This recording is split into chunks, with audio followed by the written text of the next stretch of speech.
white rappers are afforded more freedom to change their genre. True or false? I might have to think about that. I'd like to hear your answer to Joe's question, but also then talk about what I feel is like the radical twist of what you have chosen. Well, I'll piggyback off what John's saying. John's saying you didn't retreat into a whiter genre. In fact, you arguably went deeper into I got black music. Deeper into blackness. Yeah. So was that conscious? Was that a little twist on the typical move that white rappers make, which is to retreat back into traditionally white sounds? It certainly made what I already wanted to do even more appealing. Mm-hmm. Absolutely. Because you like pushing that boundary, that line? I think I love black music. I love the sound of black Who music. among us? Yeah, I love the sound of black music. Yeah. And of course, I'm hyper aware of the politics of today, that safer landing spot that a lot of my white contemporaries have found. And of course, it appealed to me to do something that I felt like at a time when there's plenty of people expecting me to take some of the routes y'all are taking. Yep. To take the route that not only might not be expected, but is also the one I genuinely want to take. So all the stars aligned in that way for me, to be honest. I'm not going to pretend like what you're talking about. I was like, I guess you're right. I knew that there were multiple things appealing about this route, but I also came to the decision, I'm proud to say, off of what feels good in my ear. Jack Harlow is the exact reason why a lot of y'all need to be gatekeeping and stop allowing motherfuckers to the cookout. He has a new album out called Monica, which if you say that slow, it sounds like something else. Break it up, Monica, right? Monica. And that may not have been his intention, but that's what it sounds like. And in this, he's now on a whole neo-soul tip. So he went from rapping to now he's doing neo-soul. And he sits down with an interview and they basically asked him, a lot of white guys get into rap music and then turn around and segue it into something else. And they brought up that they talked to MGK about this. They talked to Jelly Roll about it. They've talked to several white artists who started off in hip hop rap and then easily went over to other genres. And they're basically bringing up to him like, you did not do that. You chose to stay in this type of genre, which the reality is all the genres they brought up, like country and rock, etc., those are all black genres. So either way, they're saying you basically stayed in the black genre, which is neo soul. This man literally said, I got blacker. I love black music. And I went and listened to the interview. If you go look up the Jack Harlow interview with those two guys, it's at 12 minutes and 34 seconds. Okay, I remembered.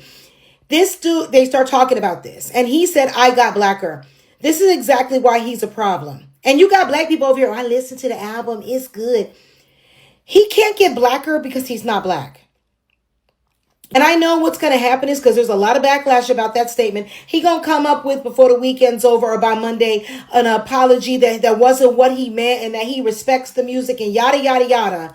But the reality is this is what they do. They get in the genres, all the genres, but the ones that now are categorized as black, and they get performative and then think that they have access to blackness. And then y'all motherfuckers be inviting these people to the cookout.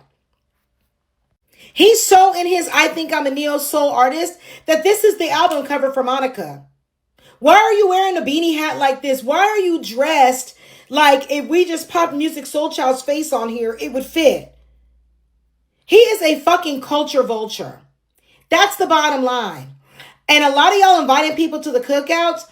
Cookout invites end in November 6, 2024. And if you're still inviting people to the cookout, your motherfucking cookout invite is now being rescinded. He is a culture vulture. Full stop. Jack Harlow, you see how I'm not Vic Mensa and this doesn't make any sense? This is kind of how your album feels. I already knew you were playing in people's faces when you decided to name it Monica. And I've come to the conclusion that essentially you want to be the new Mac Miller, but the difference is he had a respect for music and for culture that you just lack. You just don't have it. And sure, I'm not the arbiter of anything. I'm not. But white to white, I don't like what you're doing. You remind me of one of those kids who's like, I wear Jordans and people still make fun of me. It was never the shoes. I'm sad for you because you'll never catch that cultural relevancy and respect that you just want. That's all you want. You're like a bad kid lashing out for attention. Someone get Jack Harlow an iPad. Yeah, I from what I see of Jack Harlow, he definitely knows what he's doing. I mean, especially calling the album My Nigga. Like, come on, I be saying that. I be texting my homies. They be like, all right, Crank, I'm gonna let you know when I send that payment through, I got you. I be like, my nigga. They be like, what? Like, my nigga. And once they finally get it, they be busting out laughing. Oh, my nigga, that's so crazy. One time a nigga didn't understand what I was saying, so I kept saying my nigga. He said Brandy. It's funny, true story. But yeah, Jack Harlow knows exactly what he's doing. And is this cosplaying? Is this appropriation? It's definitely appropriation. Probably not gentrification, but it's definitely appropriation. Listen, I don't really listen to Jack Harlow like that, but a few of the songs that I have heard was pretty good. You know, good music is good music. And I don't think that, you know, any particular genre or anything. I mean, yeah, you have black music, and maybe I need to listen to this album to even understand what he's doing. But to be completely honest, I'm not really, I don't care. I don't care. I really don't care. They said he put on a Music Soul Child hat and started humming. There's an interview that I seen. Actually, it wasn't an interview. It was an episode of It Is What It Is where Jack Harlow was on there. And this is my first time like seeing him like outside of like performing. Me personally, maybe he's a cool dude in real life. I'm pretty sure he probably is cool as shit in real life. But just in that interview, the way that he came off was like, yeah, you be playing around a lot, and then you're white. Like, it's just this inherent thing that a lot of white people have. It's like, I mean, I'm white, so I can do it anyway because this is my country. I can do whatever I want. You know what I'm saying? It's like, that's kind of the vibe that I get from Jack Harlow in this situation. But for those of y'all that actually heard it, what do you think of it? Let me know. If I had a machine that could travel through time, I would go back some years with a Mac and a 9, 2 Uzis with a few grenades in my hand, 8Ks, HKs, more Ks than the Klan. That's fuck a nigga gonna do against me with a musket. I'm talking about them days they would stone you in public. You probably go back in time to meet Jesus Christ. I'd ask Jesus for help to steal Judas Ice. Amen. You got music, you got a business, you got a product or service, but you're not making enough money off of it because you don't have enough exposure.